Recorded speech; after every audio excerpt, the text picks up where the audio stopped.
I am Dr. Shivaputra S. Badjirge, Associate Professor of Political Science, Government Women's First Grade College, Kalaburgi. Today, as per the Karnataka State Akamadevi Women's University, Vijaypur curriculum, Indian Constitution for the first semester of all the degree courses BA, BCom, BSc, BBM, BCA, etc. The compulsory subject Indian Constitution, in which we have to discuss with the fundamental rights. In the earlier classes, we have discussed the first fundamental right, that is right to equality, and today we shall discuss the second fundamental right, that is right to freedom, as envisaged under Article 19 of the Constitution. In the third chapter of the Indian Constitution, Article 19 provides a right to freedom. Right to freedom as guaranteed under the Constitution. The first right, that is freedom of speech and expression. Article 19, Section 1A provides for freedom of speech and expression. In this article, every citizen of India is free to think over the matter of culture, religion, etc., and the society as well. All the citizens of India are free to think over the matter in the manner in which they have to think, and also whatever the idea that was emerged in the minds of the people, all the citizens are free to express such ideas to all the citizens of India. The freedom of speech and expression has no geographical limit, as envisaged by the Supreme Court of India in Maneka Gandhi versus Union of India case. Supreme Court said the freedom of speech and expression has no geographical limit. The citizens can enjoy the freedom of speech and expression in India and even outside the India also.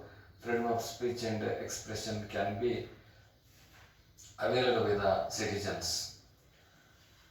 But this freedom of speech and expression, in the interest of the society and in the interest of the nation, freedom of speech and expression shall be used in the manner in which no citizens shall be deprived of its fundamental right of its dignity and respect. No citizen will lose the freedom of respect and dignity. With such intention in the mind, all the citizens are free to express the freedom of speech and expression. ಇಂದು ನಾವು ಭಾರತದ ಸಂವಿಧಾನದಲ್ಲಿ ನಮೂದಿಸಿರ್ತಕ್ಕಂತಹ ಮೂಲಭೂತ ಹಕ್ಕುಗಳಲ್ಲಿ ಎರಡನೆಯ ಮೂಲಭೂತ ಹಕ್ಕಾಗಿರುವ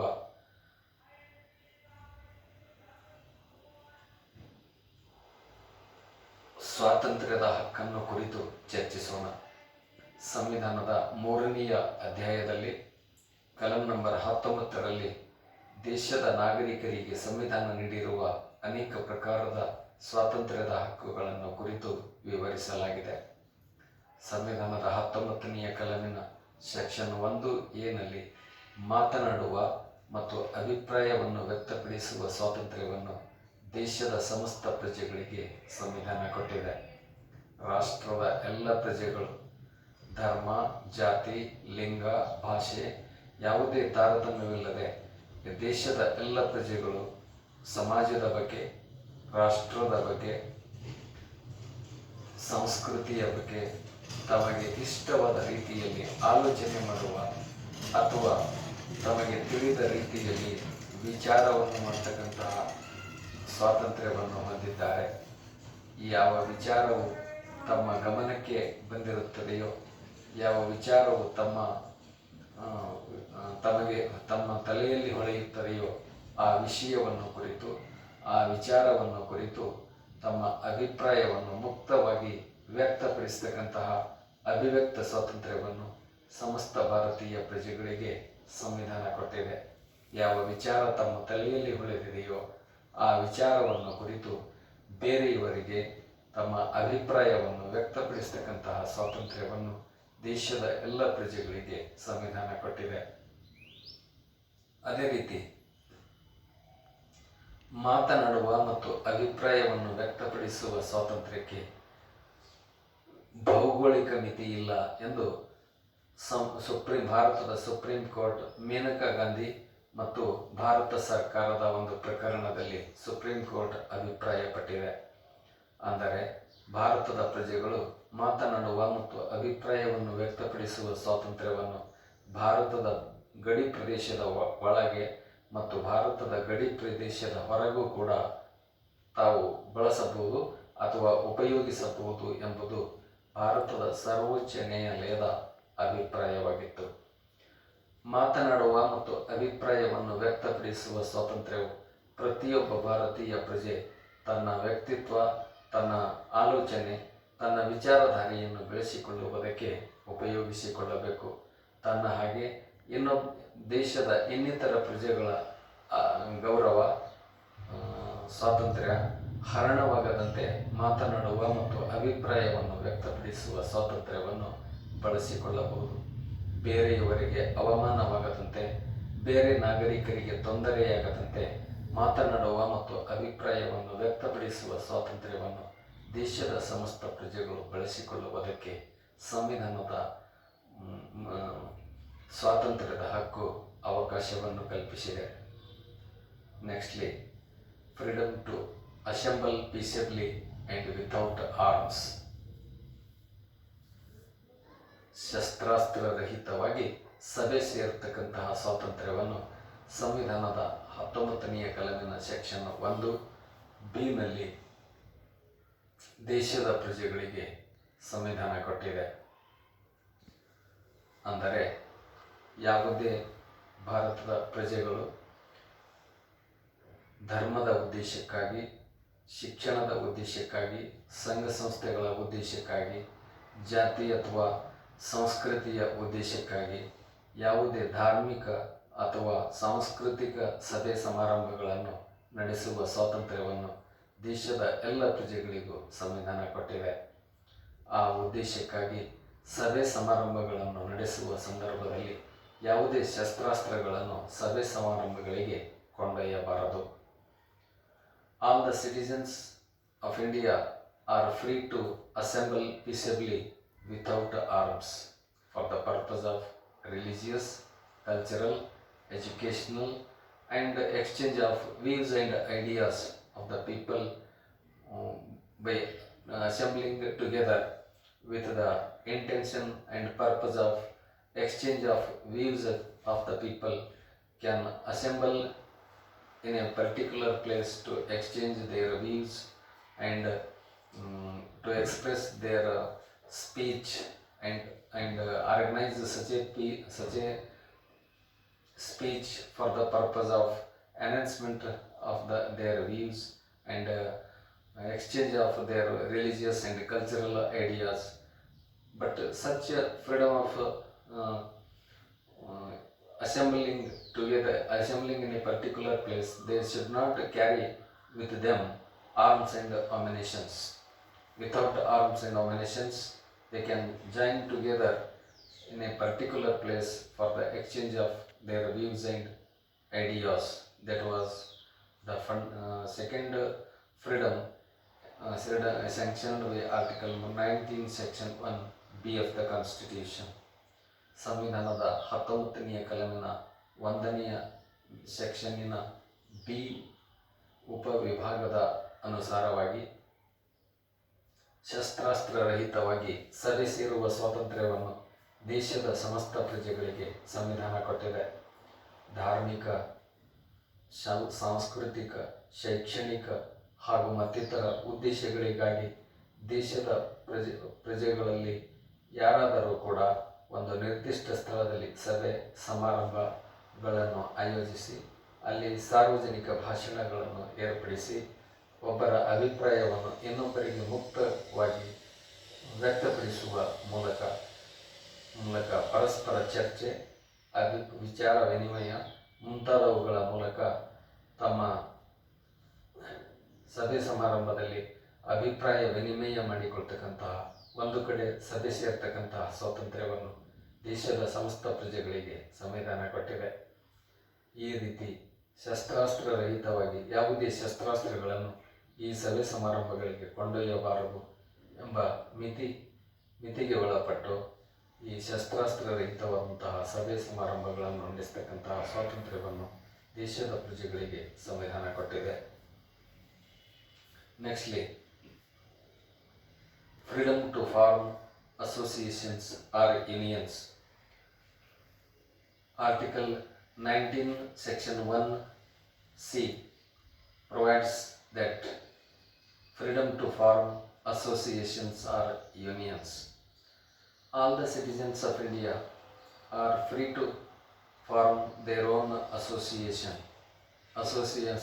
of the people for their professional associations and people of for a particular religion and caste associations, cultural associations, and associations in the nature of political parties, etc.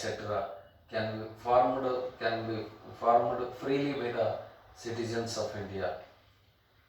These associations, with the purpose of enhancement of the personality of the people, personality of the citizens, they can form these associations or unions. But the intention of these associations and unions is to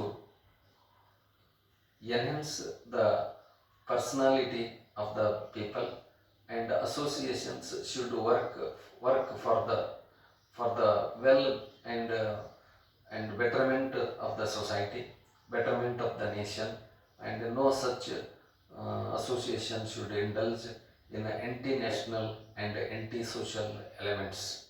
With such restrictions, the fundamental right to freedom has granted to the citizens to form the associations or unions.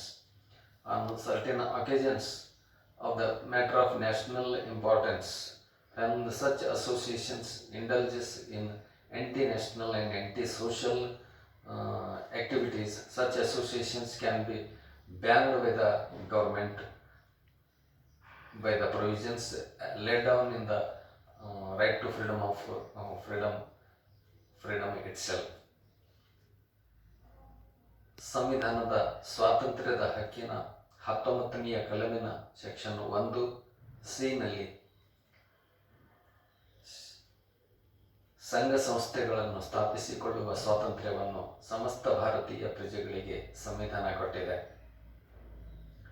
ದೇಶದ ಎಲ್ಲ ಪ್ರಜೆಗಳು ತಮ್ಮ ವೃತ್ತಿ ಸಂಘಗಳನ್ನು, ಅಂದರೆ ಶಿಕ್ಷಕರು ಶಿಕ್ಷಕರ ಸಂಘವನ್ನು, ವಿದ್ಯಾರ್ಥಿಗಳು ವಿದ್ಯಾರ್ಥಿಗಳ ಸಂಘವನ್ನು, ಹಾಗೂ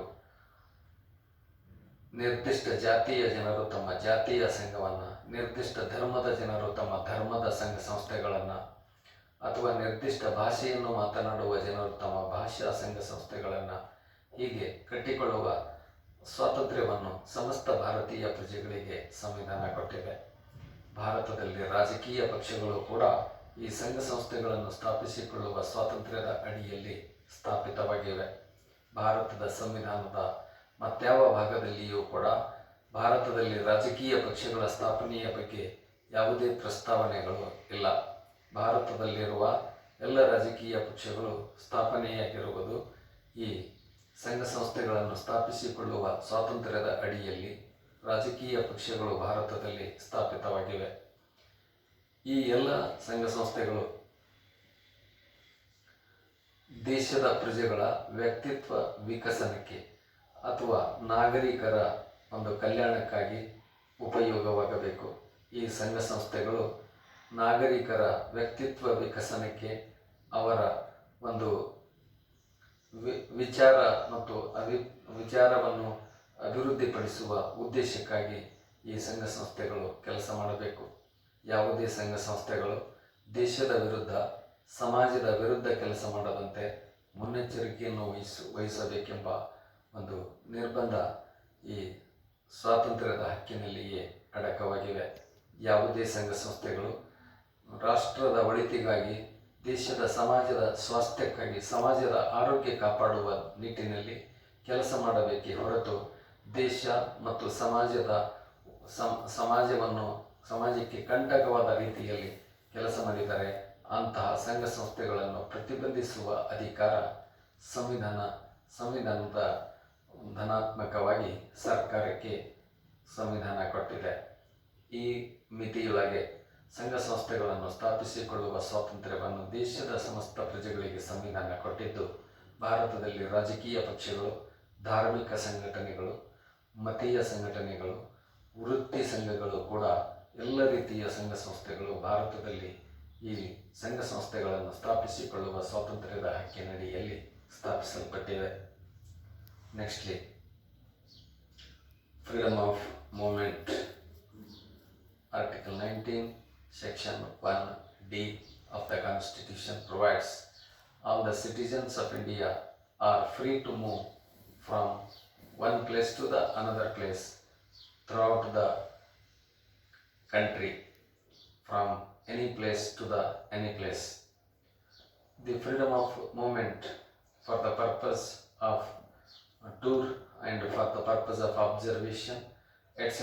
All the citizens of India are free to move from one place to the another place. While this exercising the right of the citizens in this context, the freedom of movement is to some extent can be restricted in the state of Jammu and Kashmir and in the states of northeastern states of Assam, Arunachal Pradesh, Meghalaya, Sikkim, Manipur, Nagaland, etc. In these states, with the intention of the protection of tribal interests of the people belonging to tribal people living in these areas, and the culture and the civilization of the rest of the people of India cannot impress upon these tribal people, and the culture and the civilization of the tribal people should be protected. With this intention, freedom of movement is limited to certain extent.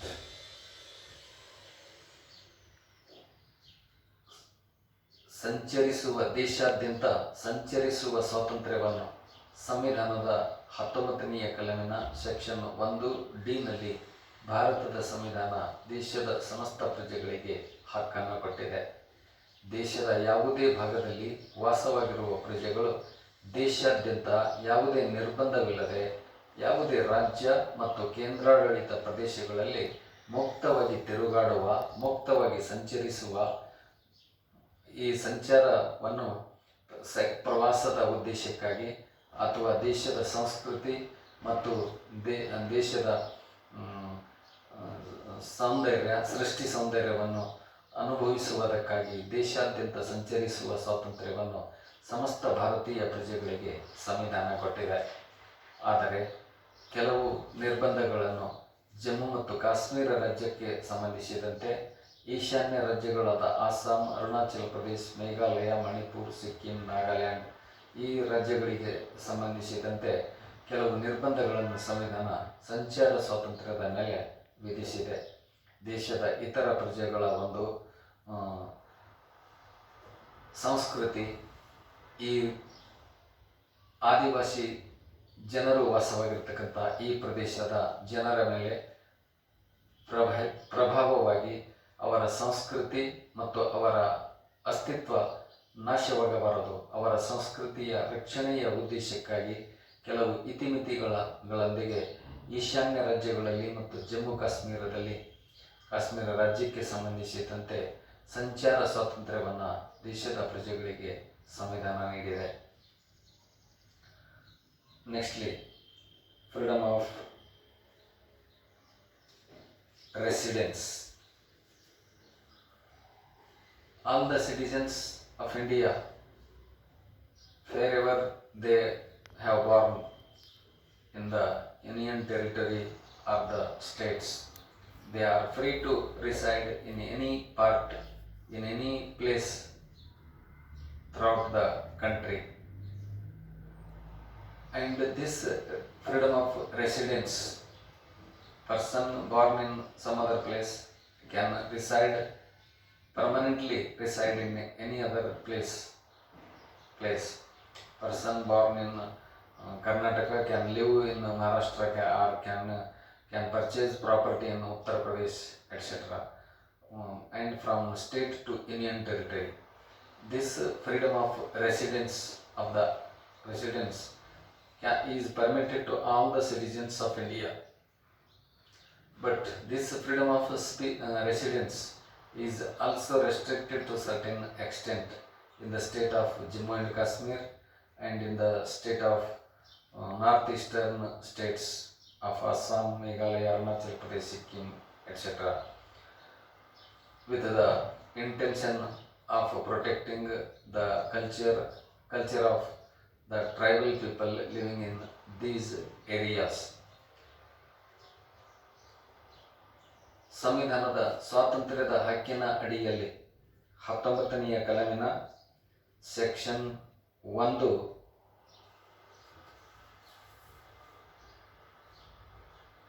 ನಲ್ಲಿ ಭಾರತದ ಸಮಸ್ತ ಪ್ರಜೆಗಳಿಗೆ ಸಂವಿಧಾನವು ವಾಸಸ್ಥಳದ ಸ್ವಾತಂತ್ರ್ಯದ ಹಕ್ಕನ್ನು ನೀಡಿದೆ.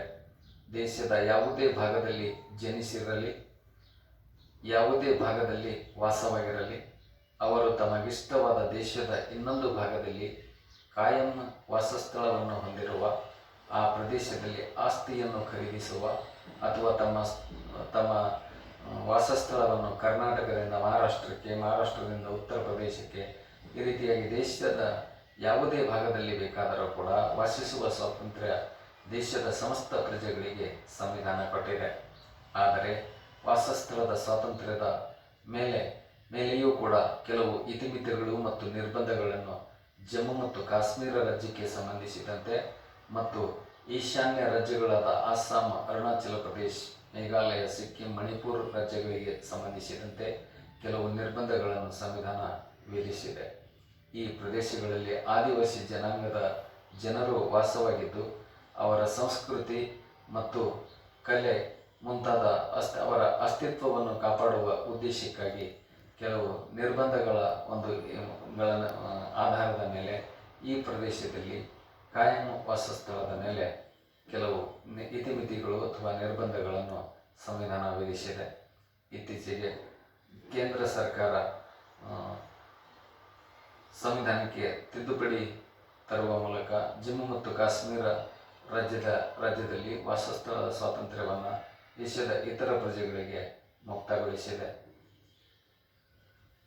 Nextly, right to property was there in the Constitution under Article number 19, Section 1F, which was deleted by the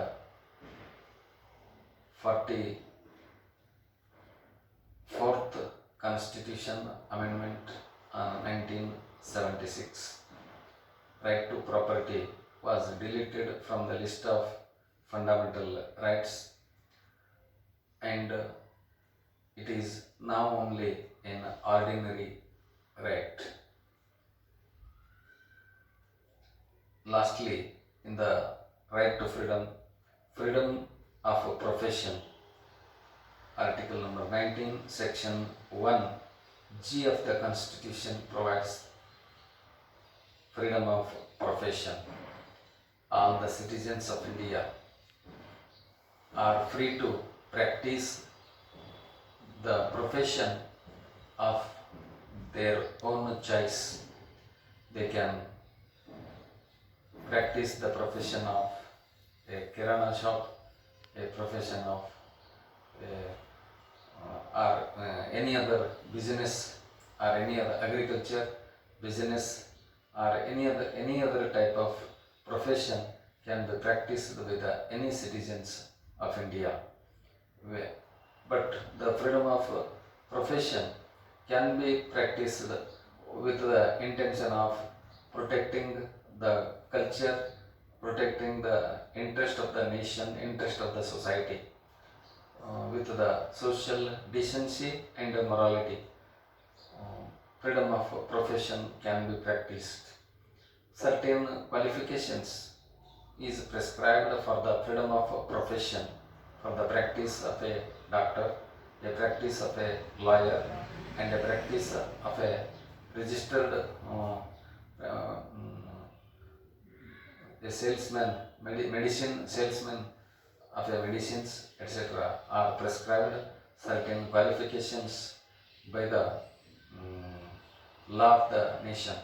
With such respecting the law of the nation, freedom of profession can be practiced. A doctor should be having a certain educational qualification, and a lawyer should have a certain educational qualification, and a medicine salesman should have a certain qualification in this regard. With such intentions, the freedom of profession is permitted under the Constitution. ವೃತ್ತಿ ಸ್ವಾತಂತ್ರ್ಯವನ್ನು ದೇಶದ ಪ್ರಜೆಗಳಿಗೆ ಸಂವಿಧಾನ ಕೊಟ್ಟಿದೆ. ಸಂವಿಧಾನದ 19ನೇ ಕಲಮಿನ section 1G ನಲ್ಲಿ ದೇಶದ ಎಲ್ಲ ಪ್ರಜೆಗಳಿಗೆ ತಮಗಿಷ್ಟವಾದ ವೃತ್ತಿ ಮತ್ತು ಉದ್ಯೋಗವನ್ನು ಆಚರಿಸುವ ಸ್ವಾತಂತ್ರ್ಯವನ್ನು ಸಂವಿಧಾನ ನೀಡಿದೆ. ಈ ವೃತ್ತಿ ಮತ್ತು ಉದ್ಯೋಗ ಸ್ವಾತಂತ್ರ್ಯದ ಮೂಲಕ ದೇಶದ ಯಾವುದೇ ಪ್ರಜೆಗಳು ತಮಗಿಷ್ಟವಾದ ಯಾವುದೇ ಉದ್ಯೋಗವನ್ನು ಆಯ್ಕೆ ಮಾಡಿಕೊಳ್ಳುವ, ಉದ್ಯೋಗವನ್ನು, ವ್ಯಾಪಾರವನ್ನು ಆಚರಿಸುವ ಅಥವಾ ಒಕ್ಕಲುತನ ಮಾಡುವ, ವ್ಯಾಪಾರವನ್ನು ಮಾಡುವ ಸ್ವಾತಂತ್ರ್ಯ ದೇಶದ ಎಲ್ಲ ಪ್ರಜೆಗಳಿಗೆ ಸಂವಿಧಾನ ಕೊಟ್ಟಿದೆ. ಯಾವುದೇ ಪ್ರಜೆಗಳು ತಮಗಿಷ್ಟವಾದ ರೀತಿಯಲ್ಲಿ ಇಂತಹ ಒಂದು ಆಚರಣೆಯ ಮೂಲಕ, ಇಂತಹ ಒಂದು ಉದ್ಯೋಗ ಅನುಸರಿಸುವ ಮೂಲಕ, ಒಂದು ಕಿರಾಣಿ ಉದ್ಯೋಗವನ್ನಾಗಲಿ, ಬಟ್ಟೆ ವ್ಯಾಪಾರವನ್ನಾಗಲಿ, ಒಕ್ಕಲುತನವನ್ನಾಗಲಿ ಅಥವಾ ಯಾವುದೇ ವ್ಯಾಪಾರವನ್ನಾಗಲಿ ದೇಶದ ಎಲ್ಲ ಪ್ರಜೆಗಳು ಆಚರಿಸುವ ಸ್ವಾತಂತ್ರ್ಯವನ್ನು ಸಂವಿಧಾನ ದೇಶದ ಪ್ರಜೆಗಳಿಗೆ ಕೊಟ್ಟಿದೆ. ಆದರೆ ವೃತ್ತಿ ಮತ್ತು ಉದ್ಯೋಗದ ಸ್ವಾತಂತ್ರ್ಯವನ್ನು ರಾಷ್ಟ್ರದ ಸಾಮಾಜಿಕ ಸ್ವಾಸ್ಥ್ಯಕ್ಕಾಗಿ ಮತ್ತು ದೇಶದ ಐಕ್ಯತೆಗೆ ತೊಂದರೆಯಾಗದಂತೆ ಬಳಸಬೇಕೆಂಬ ಒಂದು ನಿರ್ಬಂಧಗಳು ಸಂವಿಧಾನದಲ್ಲಿವೆ. ಯಾವುದೇ ವೃತ್ತಿ ಮತ್ತು ಉದ್ಯೋಗದ ಆಚರಣೆಗಾಗಿ ಕೆಲವು ಇತಿಮಿತಿಗಳು, ಕೆಲವು ಶೈಕ್ಷಣಿಕ ಅರ್ಹತೆಗಳನ್ನು ಕಾನೂನು ಗೊತ್ತುಪಡಿಸಿದೆ. ವೈದ್ಯರಾಗಬೇಕಾದರೆ ಇಂತಹ ಶೈಕ್ಷಣಿಕ ಅರ್ಹತೆ ಬೇಕೆಂದು ಸಂವಿಧಾನ ಅಥವಾ ಕಾನೂನು ಗೊತ್ತುಪಡಿಸಿದೆ. ವಕೀಲರಾಗಬೇಕಾದರೆ ಇಂತಹ ಶೈಕ್ಷಣಿಕ ಅರ್ಹತೆ ಇರಬೇಕೆಂದು ಕಾನೂನು ಗೊತ್ತುಪಡಿಸಿದೆ. ಔಷಧ ವ್ಯಾಪಾರ ಮಾಡಲು ಇಂತಹ ಒಂದು ಅರ್ಹತೆ ಬೇಕೆಂದು ಸಂವಿಧಾನ ಅಥವಾ ಕಾನೂನು ಗೊತ್ತುಪಡಿಸಿದೆ. ಅವುಗಳ ಮಿತಿ ಮತ್ತು ನಿರ್ಬಂಧಗಳಿಗೆ ಒಳಪಟ್ಟಂತೆ ತಮಗಿಷ್ಟವಾದ ಯಾವುದೇ ವೃತ್ತಿ ಮತ್ತು ಉದ್ಯೋಗವನ್ನು ಅನುಸರಿಸುವ ಸ್ವಾತಂತ್ರ್ಯವನ್ನು ದೇಶದ ಎಲ್ಲ ಪ್ರಜೆಗಳಿಗೂ ಸಂವಿಧಾನ ಕೊಟ್ಟಿದೆ. ಇಲ್ಲಿಗೆ ನಾವು 2ನೆಯ ಮೂಲಭೂತ ಹಕ್ಕಾಗಿರುವ ಸ್ವಾತಂತ್ರ್ಯದ ಹಕ್ಕನ್ನು ಕುರಿತು ನಮ್ಮ ಚರ್ಚೆಯನ್ನು ಮುಕ್ತಾಯಗೊಳಿಸಿದ್ದೇವೆ. ನಾವು ಮುಂದಿನ ತರಗತಿಯಲ್ಲಿ ಮೂಲಭೂತ ಹಕ್ಕುಗಳ ಇತರ ವಿಷಯಗಳನ್ನು ಚರ್ಚಿಸೋಣ. ಎಲ್ಲರಿಗೂ ವಂದನೆಗಳು.